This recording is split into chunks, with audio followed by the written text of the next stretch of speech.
Hola, soy la doctora Abril Celina Gamboa Esteves, tu docente de comunicación intercultural.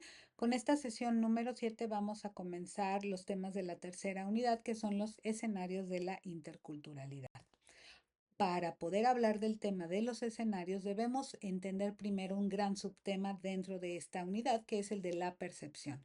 De manera general, podemos hablar de la percepción como este conjunto de sensaciones que vamos a percibir a través de nuestros sentidos, pero no es la única manera a nivel fisiológico. Podemos entenderla también como parte de lo social, es decir, hablamos de la percepción social que se produce a través de relaciones de oposición que ocurren entre las personas, toda vez que vamos desarrollando nuestra identidad conforme ciertas prácticas, creencia, usos del lenguaje y por lo tanto nos hace sentir pertenecientes a un determinado grupo.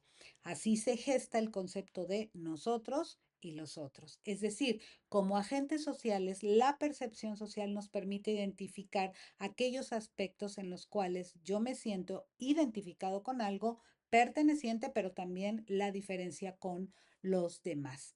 En ese sentido, la percepción es un elemento dinámico de nuestra identidad y de nuestro sentido de pertenencia y nos va a ayudar a entender dentro de la cultura cómo funciona la comunicación verbal, pero también la comunicación no verbal, que son elementos claves para el desarrollo de las competencias interculturales que necesitamos.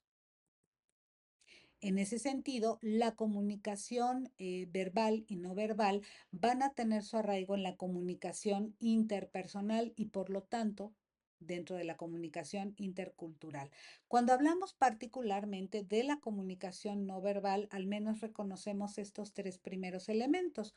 Uno es la proxémica, que se refiere justamente a la manera en cómo empleamos el espacio. Por ejemplo, cómo empleamos nuestra casa, dónde tenemos ubicadas algunas cosas, cómo hacemos uso del espacio público, qué tanto nos acercamos o no a las personas.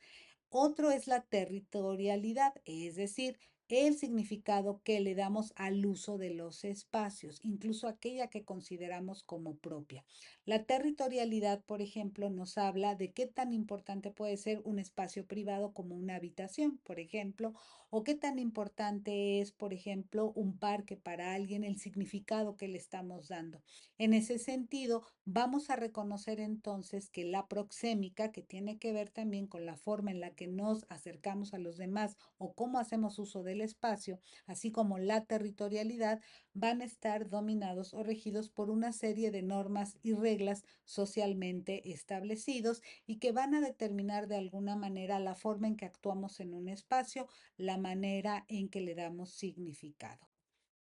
Por otra parte, siguiendo a Ruth Vila, podemos entender que en la comunicación intercultural e interpersonal, los aspectos personales, los referentes culturales y la percepción de diferencias y de semejanzas van a constituir justamente una clave para entender la relevancia de la comunicación no verbal o aspectos no verbales dentro de la interculturalidad. En un primer nivel, dice Ruth Vilá, hablamos de la cultura del aprendizaje social. Una de las cosas que aprendemos desde pequeños es la comunicación no verbal, es decir, qué actitudes, qué emociones en nuestra gestualidad se van presentando. Por ejemplo, en la cultura en general italiana son muy dados a la expresión gestual a través de las manos, así como en otras culturas, por ejemplo, las actitudes o las emociones se demuestran de otra manera. En todo caso, esto involucra un proceso multisensorial que va a ser de complemento a la comunicación verbal. En ese sentido, cuando hablamos del desarrollo de competencias interculturales, tenemos que pensar en los aspectos de manera consciente o inconsciente que van a regular nuestra interacción. Por ejemplo, el turno de palabra, que significa cederle la palabra a alguien, es algo común en todas las culturas, pero puede operar de manera distinta, de manera consciente o inconsciente dentro de las funciones comunicativas.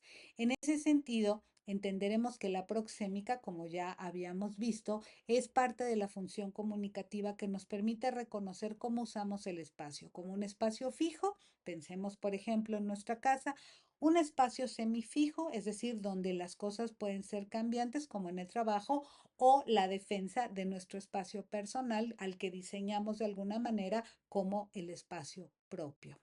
Otro elemento clave, ya lo habíamos comentado, de la función comunicativa tiene que ser el lenguaje corporal o la kinésica.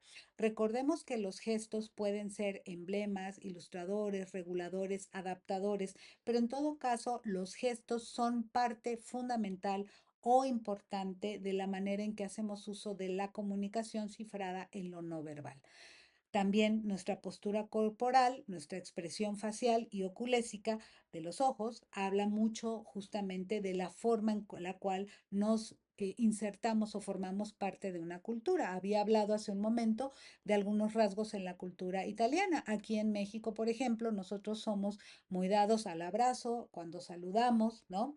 En otras culturas, por ejemplo, quizá en las culturas escandinavas, la postura corporal sea un poco más distante o rígida. Y hay, por ejemplo, culturas como las culturas orientales, la japonesa o la coreana, donde la expresión facial quizá de felicidad, bueno, sea una de las formas más conocidas de las representaciones faciales, ¿verdad?, que se hacen. Entonces, es muy importante hablar de estos elementos que forman parte de la comunicación no verbal. Finalmente, podemos hablar del tacto y del olfato como elementos que tal vez no sean tan comunes de destacar en cuanto a la comunicación interpersonal, pero existe como tal una comunicación olfativa. Por ejemplo, en los rituales de proximidad o de evocación, es decir, de la memoria, cuando, cuando hay olores que son agradables y que eso de alguna manera permite entender que me puedo acercar a alguien o que puedo hacer uso del espacio de cierta manera. También está la comunicación táctil, aunque no se habla mucho de esto, pero es también parte de los rituales de proximidad o incluso de distanciamiento. Recordemos que durante la pandemia por COVID-19, uno de los consejos generales a nivel mundial era guardar el distanciamiento social.